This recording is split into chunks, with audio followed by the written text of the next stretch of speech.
Guys, the Buckeye breakdown for the top prospects in the 2020 NFL Draft from Ohio State. It was just 2.5 years ago that quarterback Justin Fields decommitted from Penn State. Well, now he gears up against the Nittany Lions as a rival Buckeye, but he still has high praise for their program. And well, between the two teams, there's 4 candidates in the top 10 for the Heisman rankings. Ohio State, of course, has Chase Young, Justin Fields, and J.K. Dobbins, while Wisconsin has Jonathan Taylor. And these two teams did match up earlier this season, and it was a battle between the running backs. The whole week leading up to the Badgers' visit into Columbus, the Buckeyes were taunting J.K. On January 26th, the world lost a legend when a helicopter crash took the lives of Kobe Bryant, his daughter Gigi, and 7 others.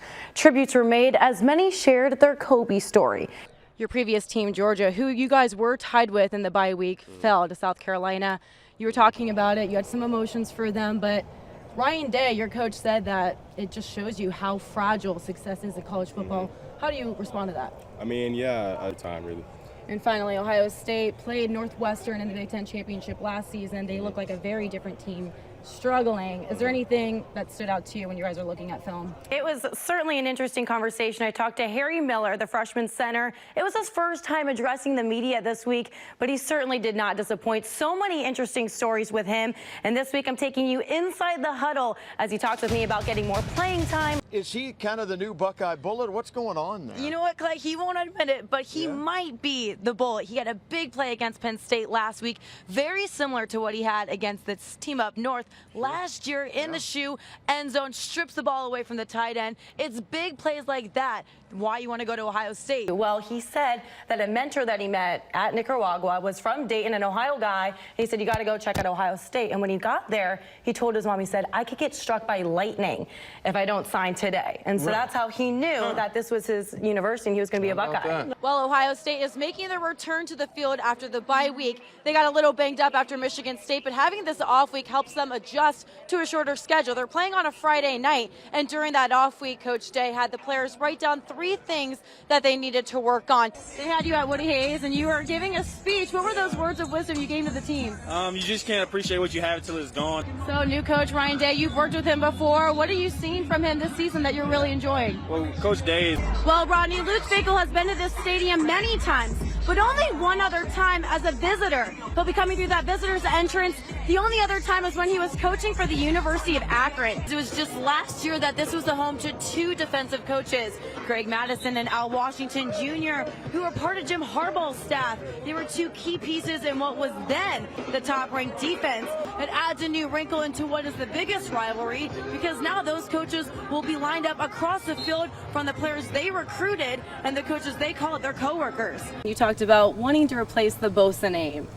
Is that still on your mind all the time when you're out there on the field? I wouldn't even say replacing the Bosa name. Lots of national attention. You've even been called a generational talent. What is the legacy you want to leave at Ohio State? I kind of just want to, I guess, uphold the legacy of the corners that came and just living up to the bar that guys before me set. You've been compared to some big names, Jalen Ramsey, and, you are setting your own journey. What would you want people to remember Jeff Okudah for?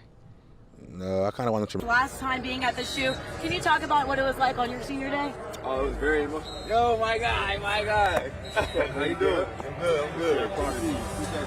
Nice to see some familiar faces here as well. Yeah, Clay, Justin Fields went down in the Michigan game, and all of Buckeye Nation had a bit of a scare. But Justin said earlier this week that he never really gets scared when it comes to football games. He just kind of expects it. But also, you guys, he said that he was prepared. He's been practicing with a brace on. There was a smaller one and a larger one. Justin did confirm that he'll be in the larger brace today. Well, let's put it to the test, you guys.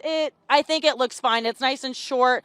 I don't think the Buckeyes will have an issue, but it has been big talk in the Big Ten that Northwestern will do any tactic to slow them down. And with the Buckeyes coming in, they'll do whatever it takes. But Ryan Day, he told his team, it is natural turf. Be prepared. The equipment managers will make tweaks to the cleats if needed. But at the end of the day, it's a common playing field. Both teams have to play there, so they're only really worried about what they can control. And he even had a procedure done during the bye week. He's been playing with a cast all season, but now he's got a bigger cast, so he played through that with one arm. He said he didn't even notice, though. He's playing with one arm, and he says he's just happy to be out there. They're having so much fun on defense.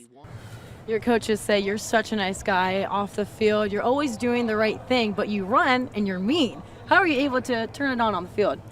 I knew that was going to make me a better player. So The hard work is certainly paying off. You're ranked 5th in the Big Ten for rushing yards. You are doing that with half of the carries. How are you able to contribute and make such a big impact with this team?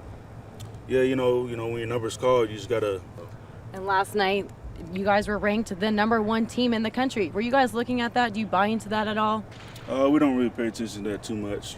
Well, the energy of this rivalry was certainly felt tonight in the rematch between Ohio State and Michigan. And although the Buckeyes took the win last time, they're facing adversity this time around at home. Without DJ Carton and Kyle Young, Coach Chris Holtmann said this sweep matters. And it was an all-around team effort with all 5 starters in double digits, shooting at 47%. But what was most impressive was the three-point range at 52% for the team. And they were led by sophomore guard Dwayne Washington Jr., who tied a career high of 20 points. Well, guys, the defense is suffering a major loss in 2 star players today. Jonathan Cooper told me he's still waiting till he's back to 100%. And as we know, Chase Young is dealing with the ineligibility issue. But that opens the door for some young guys to shine. Tyler Friday is back, Tyreek Smith, Javon Jean-Baptiste, and make sure you guys look out for number 33, Zach Harrison.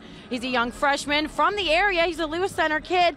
He's played in all 8 games. He's had 1.5 sacks and 3 tackles for loss. Definitely a big shoes to fill for Chase Young, but he's definitely got the confidence from his teammates. They're expecting it from him. Chase Young even said he's a freak. He's got the speed and the strength, and he won't be surprised if he excels in this game. He seems to be confident but not cocky. That's right. He is a leader. He's very mature for his age. That's something I definitely gather, especially talking with media.